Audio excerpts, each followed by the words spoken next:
Mes étudiants de deuxième année Matéco, bonjour, toujours dans la continuité de la correction de séances de TD de concurrence imparfaite. Dans cette vidéo, je vais traiter la question numéro 2 de l'exercice numéro 2. Je rappelle que dans la vidéo précédente, j'ai traité la question numéro 1. Donc je vous mettrai dans le descriptif de la vidéo le lien vers le corrigé de la question 1 ainsi que les liens vers les corrigés de la question 3 et 4.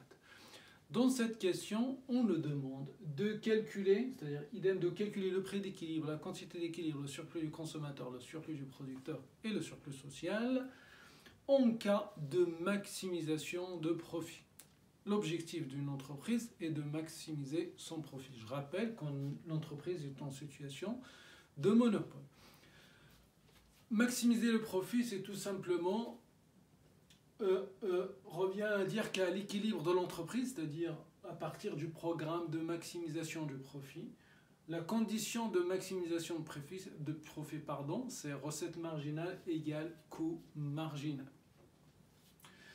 D'où ça vient cette relation? C'est tout simplement, on sait que le profit est égal recette totale moins coût total.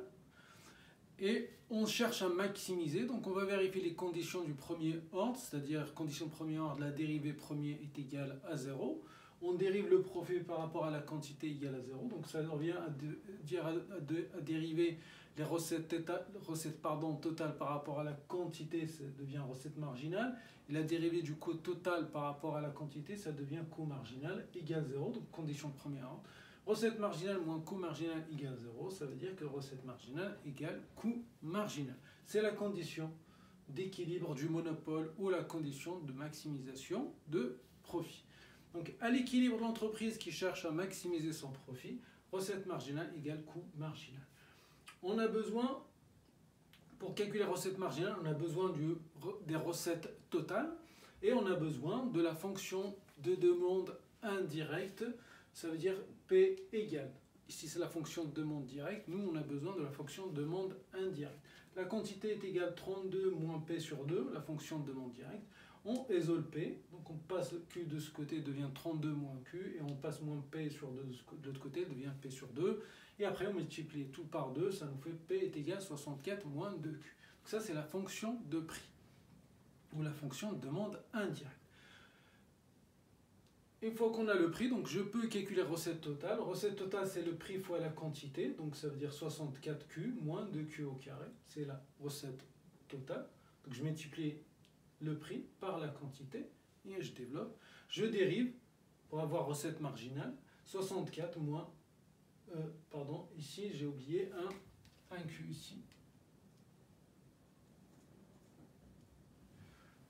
Donc la dérivée de 64, c'est Q, c'est 64, et moins 4Q.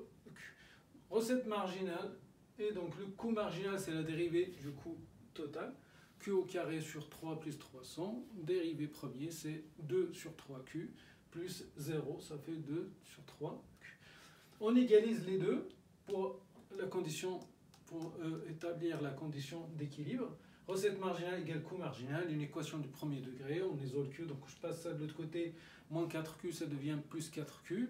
2 sur 3 plus 4, le dénominateur commun c'est 12, donc ça fait 12 plus 2 sur 3, 14 sur 3Q, et donc Q est égal à 64 fois 3 sur 14, ça fait 96 sur 7, ce qui nous donne à peu près 13,71.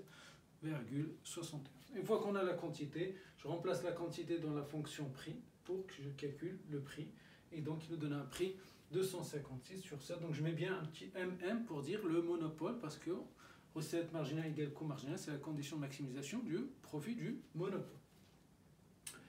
Et le profit, c'est recette totale moins coût total, le prix fois la quantité, moins le coût total, on remplace que dans la fonction coût total, et on a un profit qui est égal à 138,85. Pour le surplus du consommateur, je ne vais pas vous refaire le schéma qu'on a déjà fait dans la question précédente.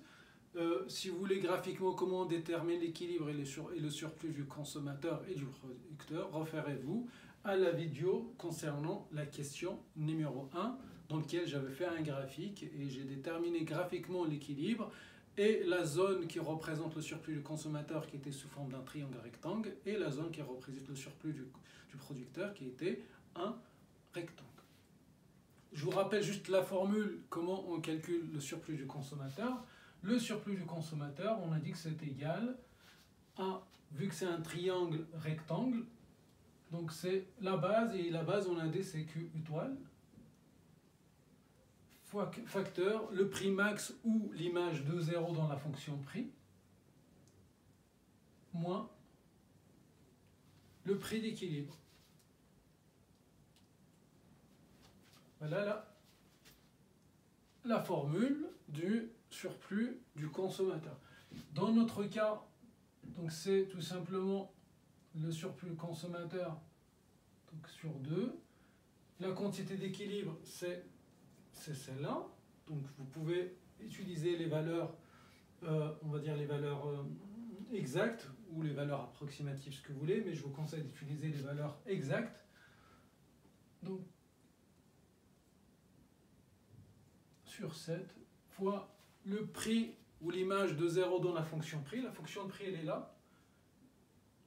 Donc l'image par rapport à 0, ça fait 64, moins 2 fois 0, ça fait 64. Le prix max, c'est 64. Et moins le prix d'équilibre. Et le prix d'équilibre était de 256 sur 7. 256 sur 7. 256 sur 7. Et voilà la formule. Après le reste, donc calcul, et ça vous donne un profit qui est égal, un surplus du consommateur est égal à 188. Donc le surplus ou le surplus social ou le bien-être social, W, on a dit que c'est tout simplement SC plus SP qui est le profit, ou plus le profit, ce que vous voulez.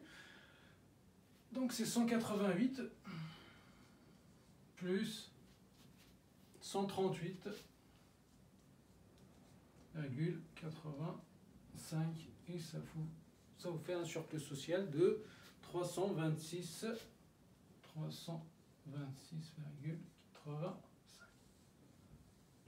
Et voilà le surplus, on va dire le surplus social, le surplus du consommateur.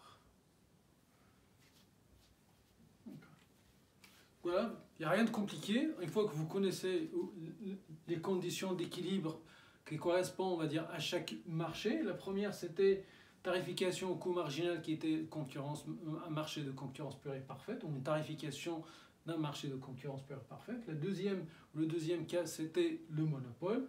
La première, c'était le prix qui est égal au coût marginal. Maintenant, c'est recette marginale qui est égale coût marginal.